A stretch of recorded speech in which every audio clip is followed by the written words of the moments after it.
Photographic technology has changed a lot in the last century. Digital photography became cheap and convenient because of the CCD, the charge-coupled device inside this camera. In the past, we just place a piece of film here behind the lens. But now we have a purely electronic imager to do all the work. Let me show you. Here it is, just a shiny slab, yet its details are fascinating. This CCD captures the image and then transfers it to the camera's memory system to record it as electronic data. When exposed to light, different sections of the CCD build up charge proportional to the light's intensity. We can then measure that charge and know precisely how bright that section of the image should be. If you enlarge a picture on your computer, you can easily see the tiny picture elements called pixels. Each one corresponds to a single section of the CCD. This is the essence of the digital camera. Several million of these sections of photosensitive silicon in a grid capturing an image. Now, the key to understanding how digital photography became cheap and ubiquitous lies in the ingenious way that the CCD transfers the image into the camera's memory. The easiest and most straightforward way would be to use wires to connect each pixel in an XY grid. But that presents a problem. Here's what goes wrong. After exposing the grid to light, we can use these wires to read the information pixel by pixel, measuring the charge on each section of the grid. This makes sense in principle, except all of the pixels and their electronic components leak a small bit of charge that distorts the charge coming from each pixel and leads to striations and patterns in the image. This distortion, called capacitive coupling, increases as the number of pixels increases. A CCD solves this problem in a very simple way. The pixels have no wires attached to them. A CCD is made from a slab of silicon. To make each pixel within the slab, engineers create insulating sections called channel stops. These divide the slab into rows. The surface is covered with a thin layer of insulating silicon dioxide, and then perpendicular to the channel stops, engineers deposit thin strips of metal, typically aluminum. Each pixel then is one section bounded by channel stops in aluminum. So now we have our grid of pixels. Recall that when light strikes the whole array, the silicon pixels build up charge proportional to the intensity of the light striking them. We then have a captured image stored as charge within each pixel. The great innovation of the CCD was how it moved the image from the silicon array to the camera's memory system without using external wires that would distort the image. The CCD shifts the charges from row to row without wires until they reach the bottom when a readout register transfers the charge to the camera's memory with very little distortion. The camera then counts the charges and constructs the image using that data. Now, one last important question. How do we get color? A CCD only detects total light intensity, which is useful for producing a black and white image. But for a color photograph, we need to separate the entering light into red, green, and blue. The most obvious solution is to filter the light into those three colors using three separate CCDs to capture red, blue, and green information and combine them into a full color image. However, engineers have created a cheaper solution. Instead of using three separate CCDs, they use a little math, so they only need one. In this consumer camera, they cover that single CCD with a filter with red, green, and blue pixel size sections. This creates an image coming out of the CCD that's a mosaic of these three colors. The camera applies an algorithm to estimate the correct colors for each pixel. For example, if a green filter covered a pixel, we would need to estimate the red and blue components of that pixel. To do this, they'd use the adjacent pixels and average the color intensity for the pixels in question. It works because the image's significant details are much larger than each pixel. This sounds implausible, but you've seen the results yourself. I'm Bill Hammack, the Engineer Guy. Hey guys, what's up? It's Connor Mitchell from Dragon Rider Network, and today I'm here doing a very exciting unboxing from the company Hammacher Schmeller.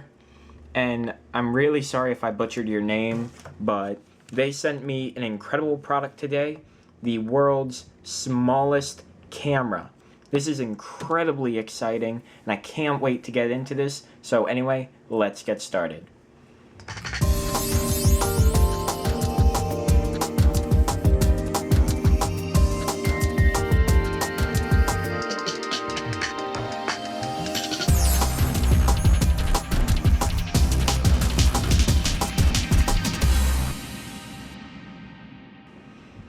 So anyway, this camera will run you about $99 on their website, and you can go check them out in the link below.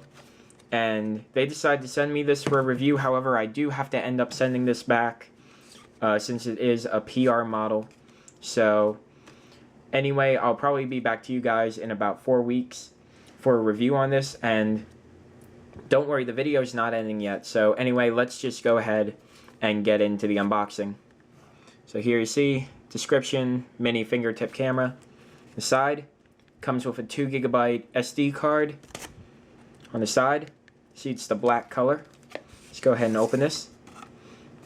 The box has a very nice feel, and do I push that? Oh, cool, it's magnetic. Look. Alright, so easily amused, and wow. That is a small camera. Let's go ahead and take it out. It's a 2 megapixel camera for all you wondering. I think it's either 1600 by 1200, and it also takes video at 640 by 480. So let's push this out right here. As you can see, here's the camera, incredibly tiny. See what else we have? We have a USB, I believe that's micro USB. We have a wrist strap, obviously, or this could be a neck strap. Well, I'm kidding. It's well, it could be a lanyard, I guess. But you'll definitely need this so that way you don't lose the camera. We have some software. Most likely not going to be installing that. The user manual right here. And a keychain. And the paper clip. So anyway, let's just take this out of the plastic real quick. And where is the opening for the plastic? Right here. There we go. Go ahead and look at this. As you can see, there's a 2 GB card already in there. And there's the USB port. And as you can see, it does look like an actual camera, which is quite funny. And right on the side there, you can see it is an HD camera, but I'm not really sure it qualifies since it is only 2 megapixels. But it is pretty cool.